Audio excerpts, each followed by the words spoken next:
Bonjour et bienvenue à tous. En réponse à la demande d'un des abonnés de la chaîne, aujourd'hui nous allons voir comment pouvoir utiliser Ajax en PHP. On passera maintenant à la démo, mais avant, si vous n'êtes pas encore abonné, abonnez-vous à la chaîne et activez la cloche pour rester à jour.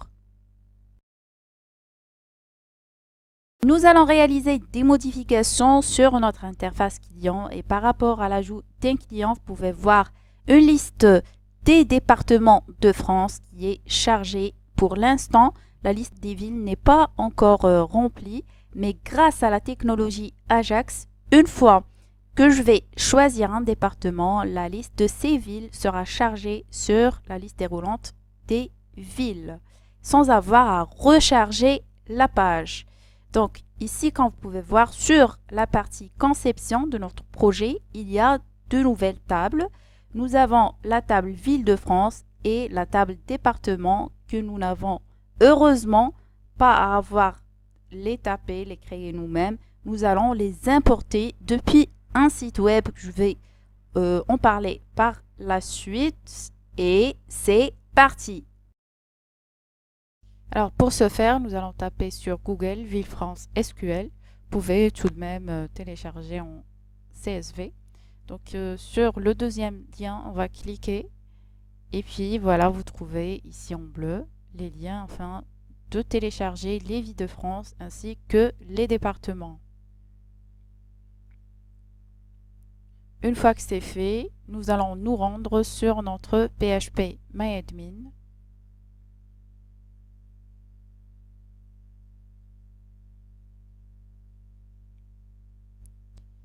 Et voilà, nous sommes toujours sur Gestion commande.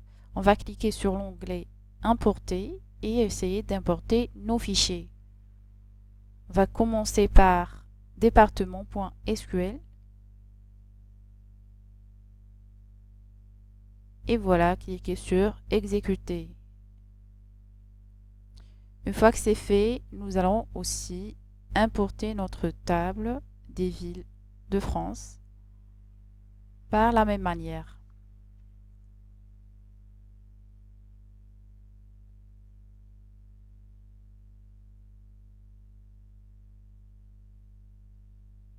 Ici, ça va prendre un petit peu de temps vu la quantité des données que contient cette table. On va devoir attendre un petit peu de temps.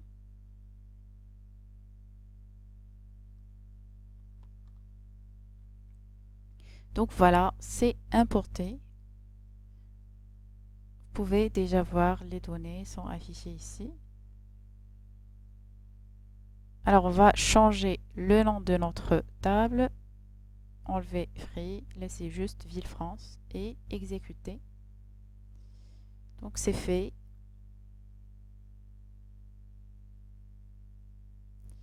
Voilà donc le contenu au département. Donc vous pouvez voir, alors ici, sur le concepteur. Alors pour l'instant, il n'y a pas de relation entre la table Ville-France et la table département. Nous en aurons besoin afin de pouvoir charger pour chaque département les villes correspondantes. Du coup, nous devrons créer une clé étrangère. Alors ici, vous voyez, il y a ce qu'on appelle un département code. Et voilà, c'est celui qu'on utilise pour détecter la ville. Donc vous pouvez voir ici ville, département qu'on utilise plutôt département code et non pas département ID. Donc vous voyez, ici nous allons faire des motifs afin d'avoir département code comme clé primaire plutôt que d'avoir un ID qui ne va pas nous servir ici dans notre exemple à grand chose. Alors on va essayer de supprimer ce champ-là.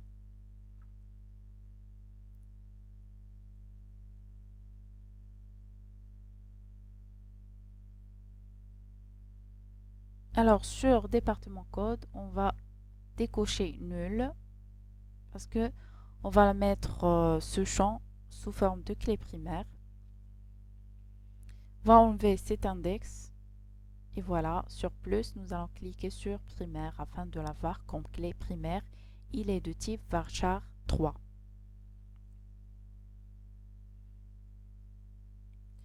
De même, alors ici sur ville France, vous voyez ville département. On va cliquer dessus. Alors,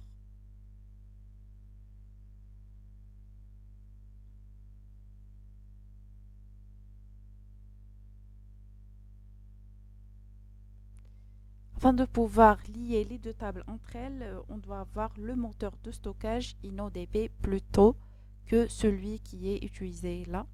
Donc pour les deux tables, on doit changer ici et mettre InnoDB.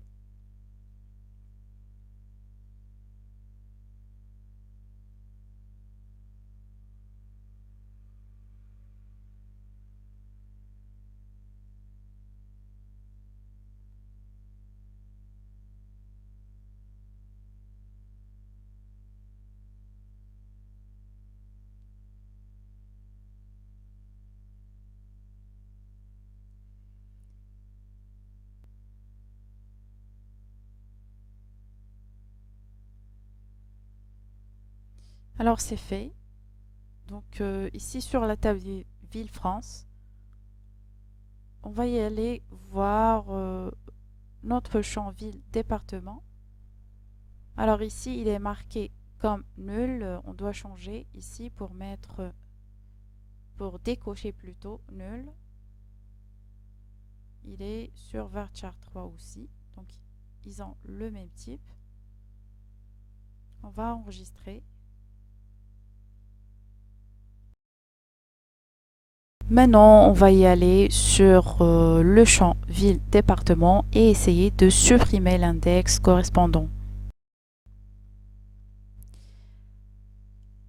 Alors ici, nous allons essayer de supprimer, comme nous avons dit, l'index qui correspond à ville-département.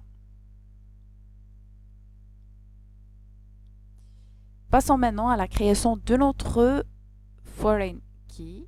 Donc, on va appeler fk underscore département et la colonne concernée sur notre table s'appelle ville underscore département et qui sera liée à la table département sur la colonne département code.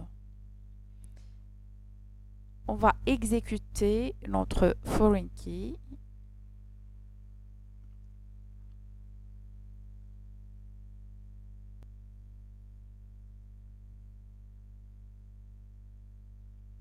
Alors ici, ça sera plus difficile de créer des foreign keys lorsque les tables sont déjà pleines. Donc, parfois, il y a des erreurs qui sont liées aux données. Voilà, donc c'est attendu d'avoir une erreur ici. Alors ici, nous allons visiter notre table Ville-France. Peut-être qu'elle contient un département qui n'existe pas sur la table département. Alors, nous devrons nous en assurer. Et puis, on va cliquer sur Gestion commande et sur l'onglet SQL, nous allons ici essayer de créer une requête qui permet de détecter les départements code qui existent sur notre table Ville-France et qui n'existent pas sur la table département.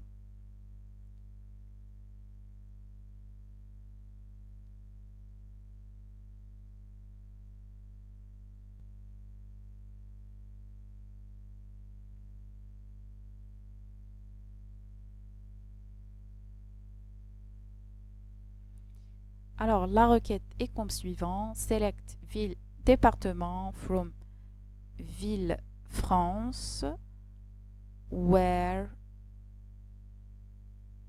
ville département not in select département code from la table département.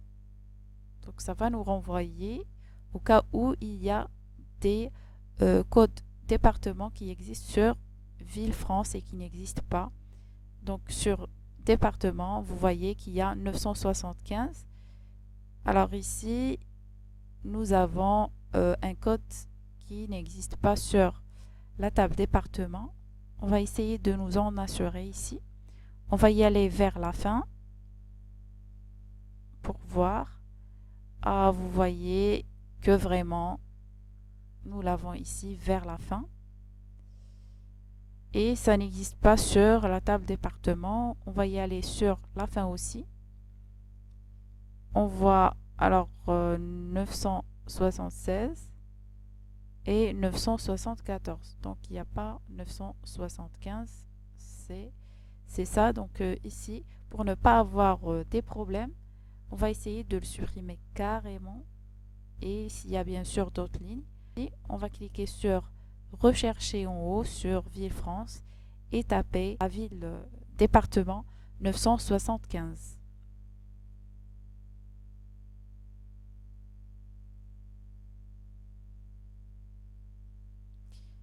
Nous allons exécuter pour récupérer toutes les lignes. Et du coup, vous voyez qu'il y a une seule ligne. On va essayer de la supprimer pour ne pas avoir des problèmes lors de la jointure des deux tables. Alors, on va cliquer sur la table Ville France, sur Vue relationnelle et essayer de recréer notre clé étrangère FK underscore département.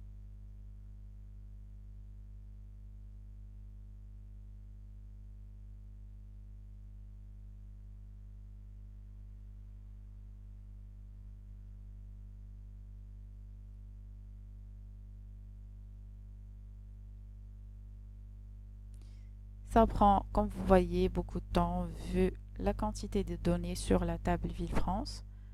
Donc, on va devoir attendre un peu plus.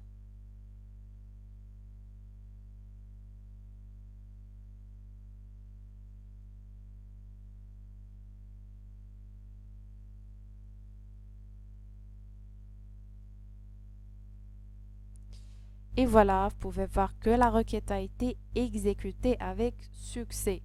Donc, on va y aller vers la conception ici pour voir est-ce que ça a été lié. Voilà, vous pouvez voir que la table Ville France et la table département sont bel et bien liées.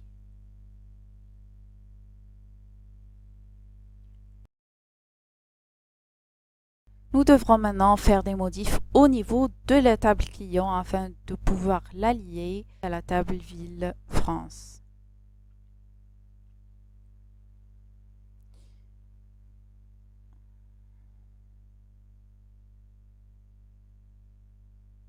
Alors ici, nous allons mettre le même nom du champ qui est Ville ID qui se trouve sur la table Ville France.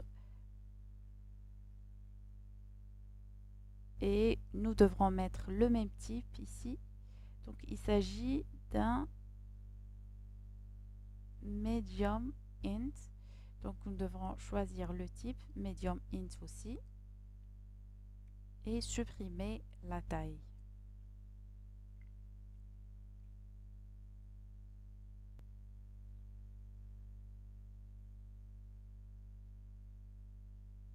La contrainte sur la ville qu'on appellera fk underscore ville. On va choisir ville ID, on va l'associer à la table Ville France sur le champ Ville ID. Alors ici, on dit que les champs ne sont pas compatibles. Du coup, on doit commencer par vider d'abord la table ligne de commande et ensuite la table commande et puis après la table client. Alors, on essaiera de voir qu'est-ce qu'il y a à la différence de notre champ. Alors ici, il y a l'attribut unsigned. On doit l'enlever et mettre un vide. Et puis, essayer d'enregistrer. Et on va essayer de recréer notre foreign key. Alors, cette fois, je pense qu'il n'y aura pas de problème. Par la suite, on passera à créer notre foreign key.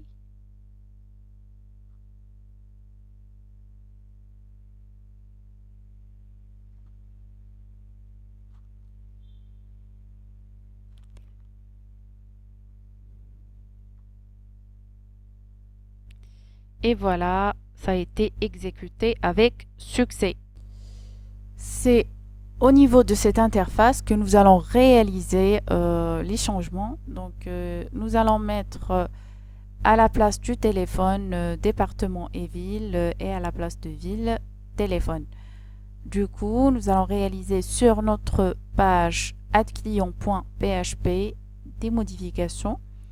Tout d'abord, nous allons déplacer le input téléphone vers le haut et nous allons prendre le input ville pour le mettre sur la colonne suivante.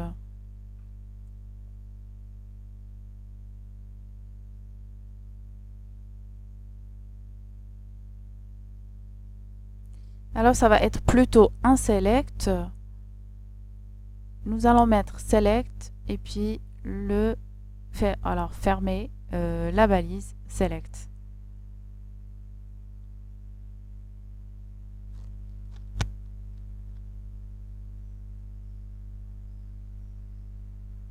Sur la classe en haut, nous allons mettre un MD6 comme ça pour diviser les colonnes entre ville et département.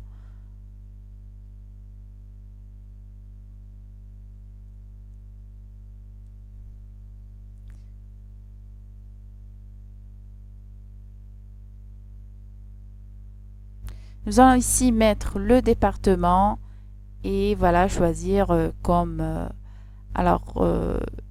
input départ pour mettre en ID et sur le name.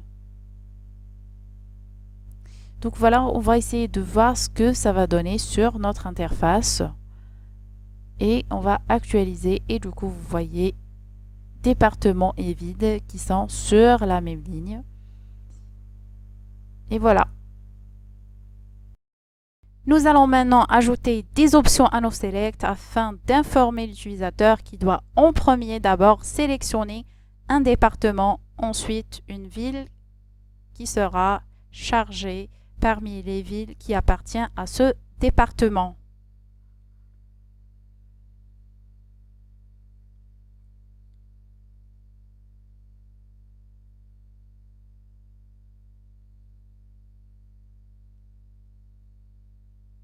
Nous allons mettre ici, sélectionner d'abord un département.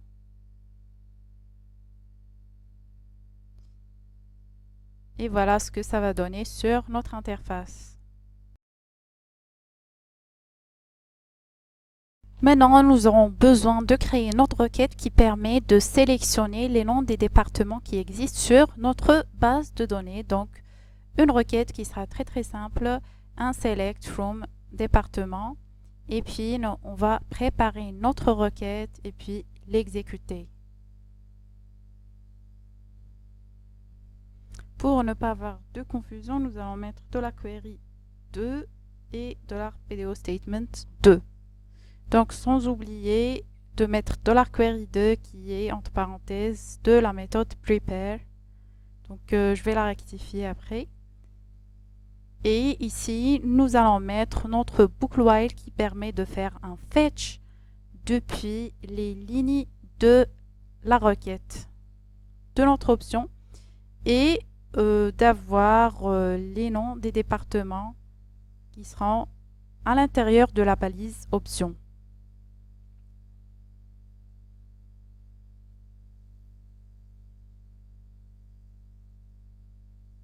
Ça s'appelle département nom. Il faut écrire le même nom des champs que nous avons sur la base de données pour ne pas avoir des problèmes.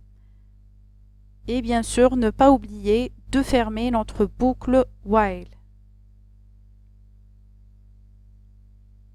Alors ici, il faudrait enlever la ligne 36 de la boucle, sinon nous aurons à chaque itération sélection un département qui sera répété le nombre des itérations qui se trouvent. Donc on va la mettre hors de la boucle.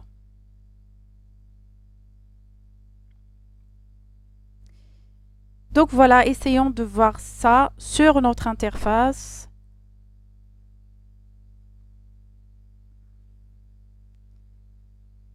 Et voilà, comme vous pouvez voir, le nom des départements a été bel et bien sélectionné depuis la base de données.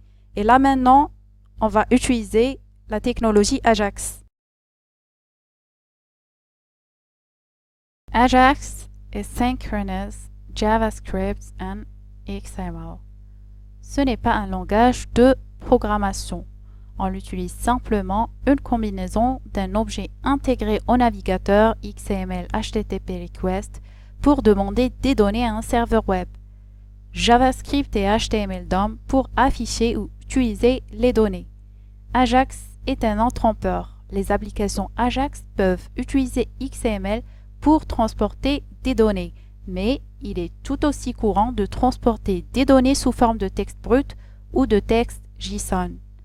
Ajax permet aux pages web d'être mises à jour de manière asynchrone en échangeant des données avec un serveur web en arrière-plan. Cela signifie qu'il est possible de mettre à jour des parties d'une page web sans avoir à la recharger. Nous devons tout d'abord avoir accès à la bibliothèque jQuery. Pour ce faire, nous allons taper sur Google API jQuery et puis nous aurons accès au lien qui nous permettra d'avoir la version la plus récente de jQuery. Nous allons copier ce lien et puis y aller sur notre fichier add-client.php, le coller tout en haut de notre page. Ensuite, nous allons écrire notre balise script qui nous permettra d'écrire notre code JavaScript. On va écrire maintenant notre code JavaScript et on va commencer par $document.ready qui ne s'exécutera que lorsque la page DOM sera prête pour l'exécution du code JavaScript. À l'intérieur, nous allons mettre notre fonction. On va par la suite essayer d'attacher un événement à notre élément qui est notre liste déroulante département. Du coup, nous devrons avoir son ID d'abord afin de pouvoir l'utiliser. Donc ici,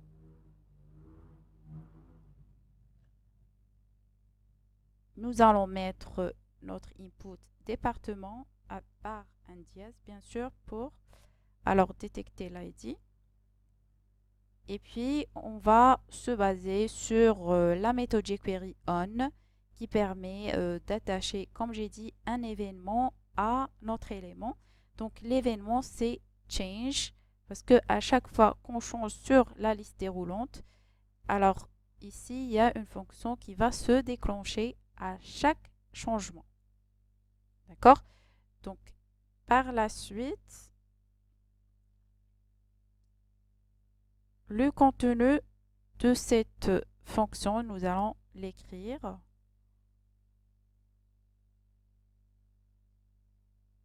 Alors, tout d'abord, nous allons créer notre variable départ underscore code et qui va stocker la valeur choisie sur notre liste déroulante. C'est grâce à la méthode .val.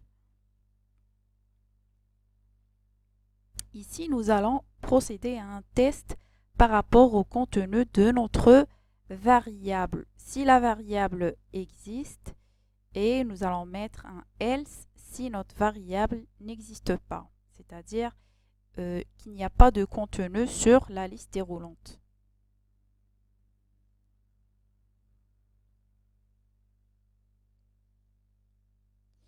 Alors, dans le cas où il n'y a rien qui a été sélectionné sur notre liste déroulante département, à ce moment-là, on va mettre sur notre liste déroulante ville une option dont la valeur est sélectionner d'abord un département. On va se servir de la méthode .html pour ce faire. Nous allons mettre ici value, rien. Et puis, nous allons mettre ici notre message qui sera affiché à l'intérieur de notre liste déroulante ville. Par la suite, nous allons utiliser la méthode jQuery Ajax qui permet d'effectuer une requête HTTP.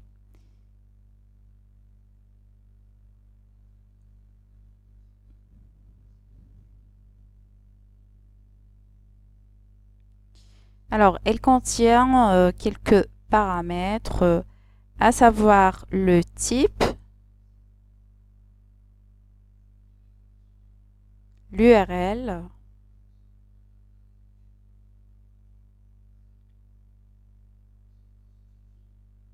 data et success.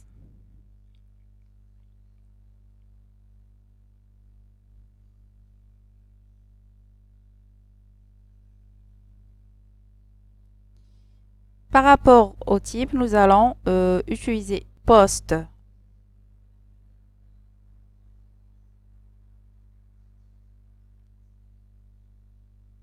Et pour l'URL, on va se rediriger vers un fichier que nous allons créer nous-mêmes qu'on appellera ajaxdata.php.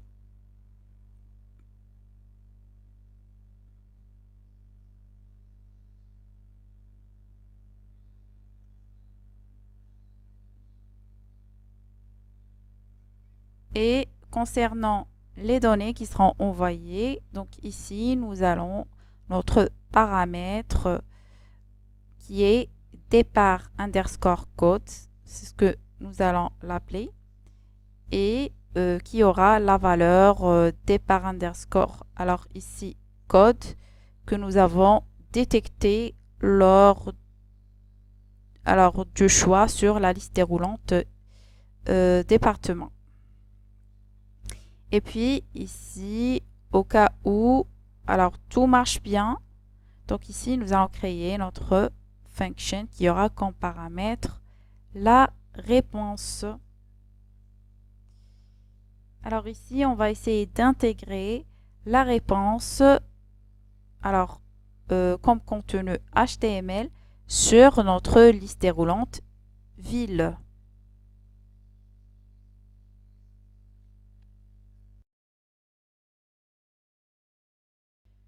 Nous allons maintenant essayer de créer notre fichier ajaxdata.php. Comme résumé à ce que j'ai dit, je pourrais dire que un événement se produit dans notre page lors du choix sur la liste déroulante département. Un objet XML HTTP request est créé par JavaScript. Cet objet envoie une requête à un serveur web qui est de type POST avec une variable qui sera le paramètre et puis le serveur traite la requête, c'est-à-dire il va lire le fichier ajaxdata.php et puis il renvoie la réponse qui sera sous forme des balises options. Alors la réponse sera lue par JavaScript et puis affichée sur notre liste déroulante ville.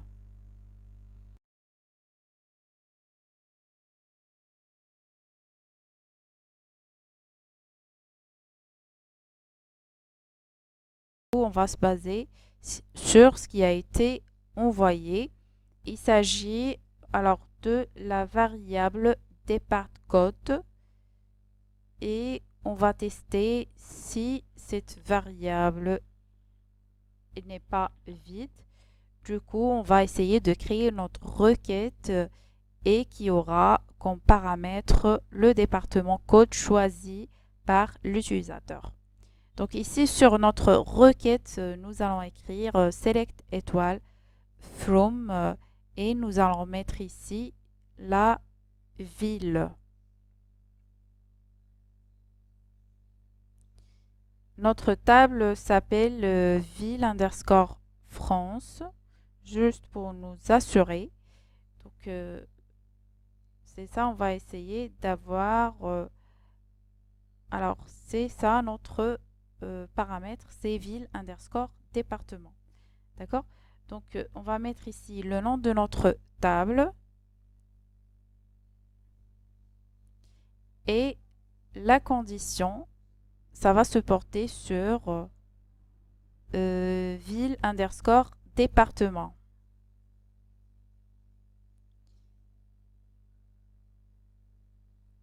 Alors c'est ça le filtre qui sera choisi par l'utilisateur sur la liste déroulante département. Donc nous allons mettre ici un paramètre nommé Et nous allons choisir par exemple le code underscore département.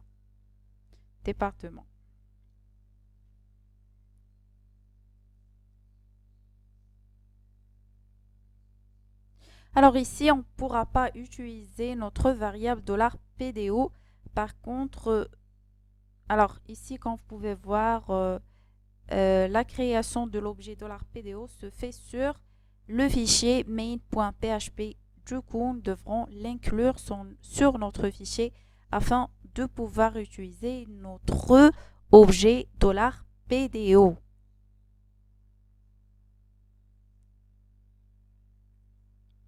Et puis, on revient pour préparer notre requête ici. Et puis, nous allons l'exécuter. On va mettre ici sur la méthode execute le paramètre qui est code underscore département et qui aura comme valeur ce qui a été envoyé par alors le type post $underscore post départ code.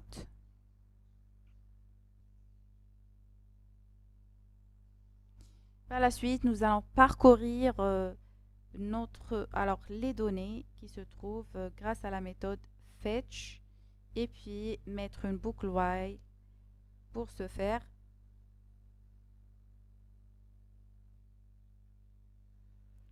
Alors ici, les données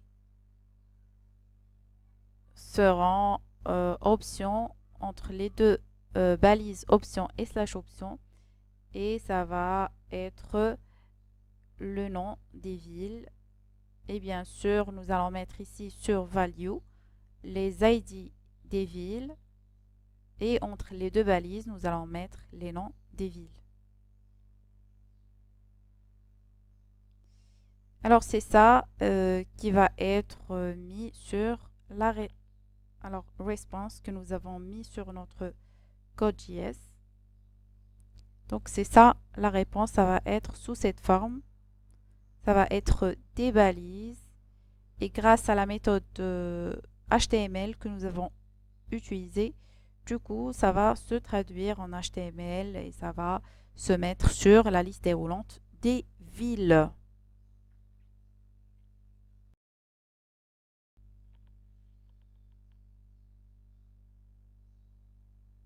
Alors ici c'est ville underscore nom.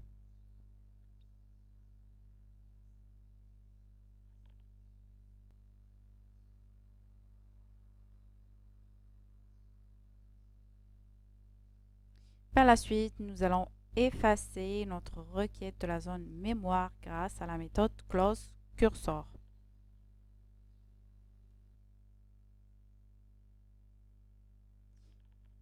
Donc pour l'instant, nous allons commenter cette ligne et on aimerait récupérer la réponse sur une alerte juste pour avoir une idée de quoi il s'agit. Alors ici, on vient vers notre interface, on va actualiser et choisir. Vous pouvez voir ici qu'il y a un commentaire et puis il y a des options comme nous les avons écrits sur ajaxdata.php. Donc voilà, c'est la liste des villes qui correspondent au département suivant la requête que nous avons écrite.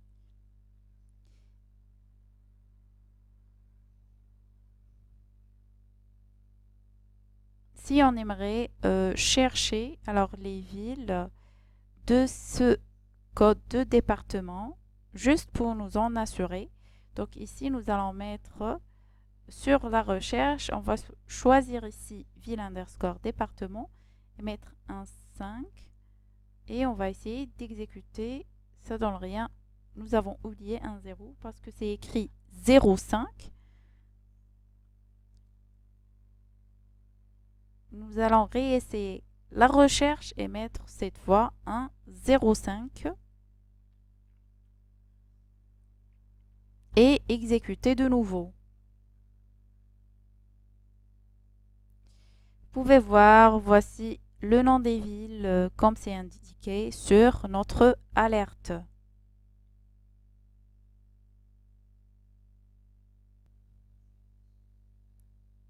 Alors ici, nous n'avons pas rechargé la page, ça a été fait en arrière-plan comme je vous ai expliqué. Donc ici, on aimerait avoir une idée de la source du commentaire. Comme vous pouvez voir, il s'agit du main.php, la classe container que vous trouvez ici, ainsi que l'autre classe et le commentaire.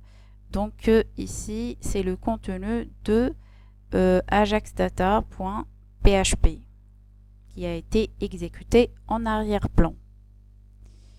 Alors maintenant, on va mettre la réponse sur un contenu HTML de notre liste déroulante ville.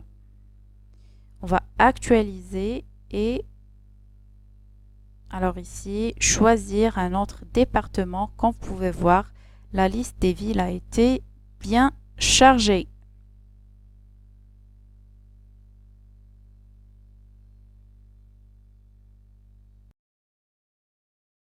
On aimerait maintenant avoir un ordre croissant des villes et des départements. Du coup, nous allons ajouter un order by sur nos requêtes.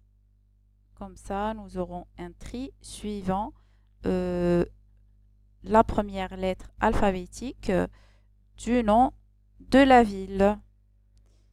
Donc, ça s'appelle ville underscore nom.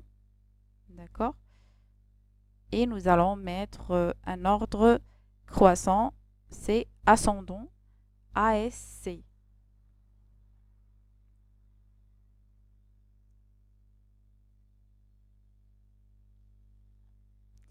Ça va être pareil pour les départements. Nous allons mettre ici un order by et voilà, trier par le nom des départements qui s'appelle département underscore nom ascendant, ASC.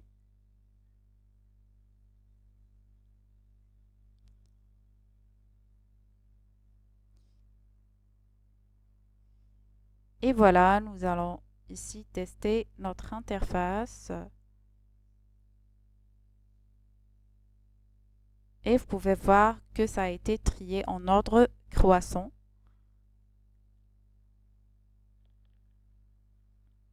Par rapport aux villes séparées. Donc c'est mieux comme ça va faciliter la tâche à l'utilisateur de trouver rapidement son département ainsi que sa ville.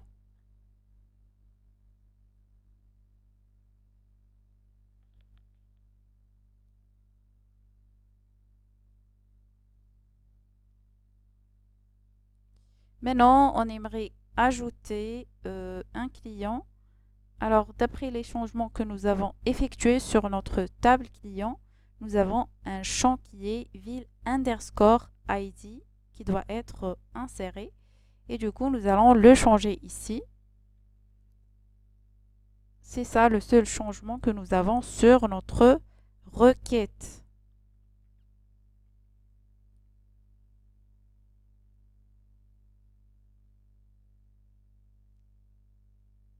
Alors, c'est ça le ID de la ville qui va être détecté et mis ici.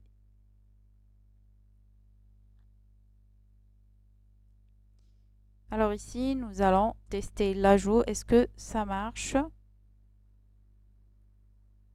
Nous allons fournir les données nécessaires à chaque champ.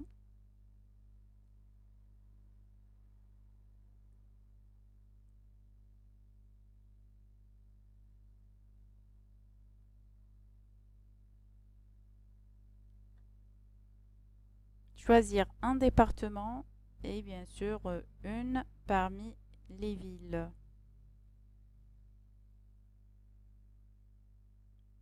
On va cliquer sur ajouter et oups, il y a un warning. C'est juste une alerte, c'est pas une erreur fatale. Du coup, alors du fait que nous devrons mettre ce code qui contient la fonction PHP header, ça devrait se trouver à l'entête de notre code.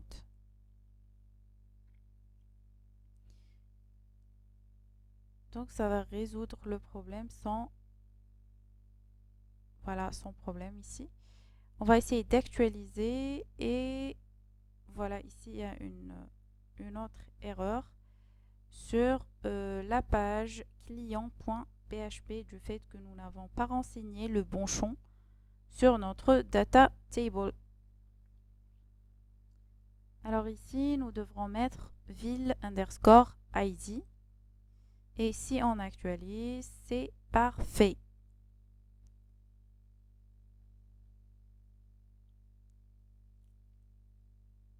On va essayer maintenant de fournir d'autres informations histoire de voir est-ce que le problème de header existe toujours.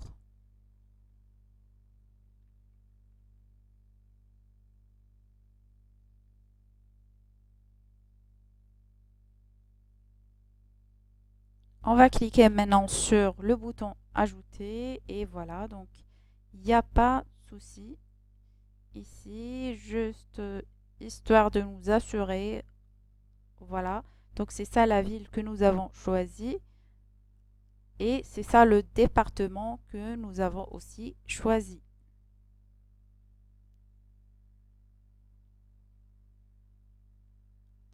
Alors, maintenant, on aimerait savoir qu'est-ce qui se passe en arrière-plan.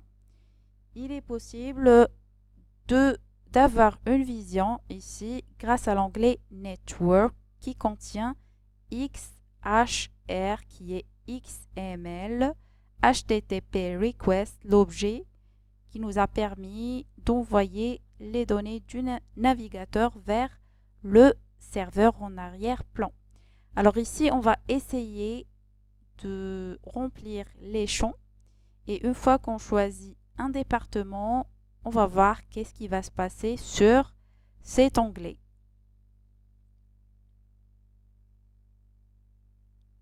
Voilà, donc une fois qu'on choisit ici, regardez ici, vous trouvez en bas ajaxdata.php. Donc c'est ça l'URL que nous avons utilisé avec un statut 200. Vous pouvez trouver sur Wikipédia la liste des statuts HTTP, donc 200, c'est-à-dire que succès de la requête. Sinon, il y en a d'autres codes. Si vous voulez les découvrir, vous n'avez qu'à chercher sur Wikipédia.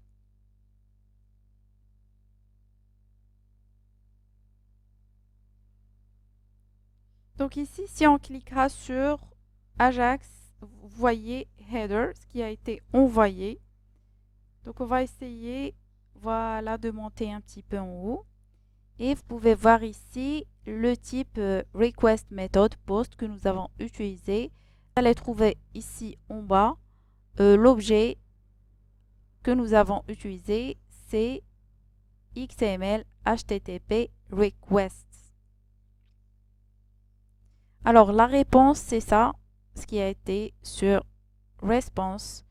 Donc c'est voilà les balises options et preview pour avoir la liste des villes comme ça sans le code HTML. Vous voyez même le timing du serveur, ça a été rapide et voilà.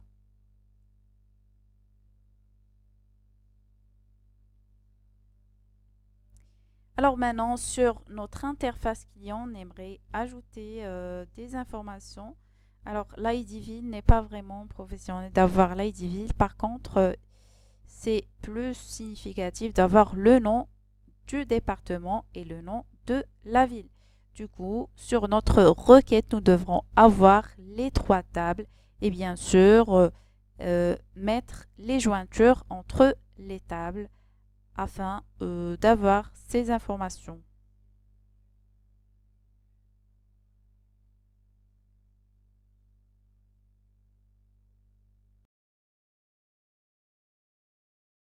Donc voilà, notre requête, elle est très très simple.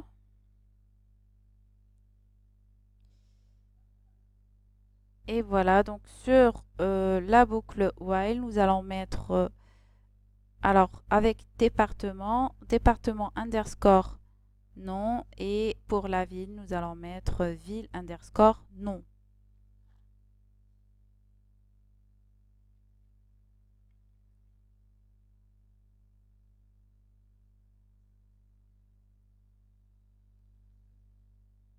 Alors maintenant, nous allons tester notre interface. Nous allons l'actualiser pour voir ici. Et du coup, vous pouvez avoir une idée des départements et des villes de vos clients. Voilà, c'est tout à propos de la technologie Ajax. J'espère que vous avez très bien compris cette technologie qui est en principe assez simple. Si vous avez des soucis, vous pouvez me laisser un commentaire. Je lis tous les commentaires et je tiens déjà à vous remercier de vos encouragements. Si vous avez bien sûr des propositions à propos du projet, donc n'hésitez pas de les mettre en commentaire. Ils sont les bienvenus. Donc voilà, notre vidéo touche à sa fin. Pour m'encourager davantage à créer du contenu, n'oubliez pas de vous abonner à la chaîne, d'activer la cloche et de partager le contenu avec vos amis. Je vous dis à très bientôt.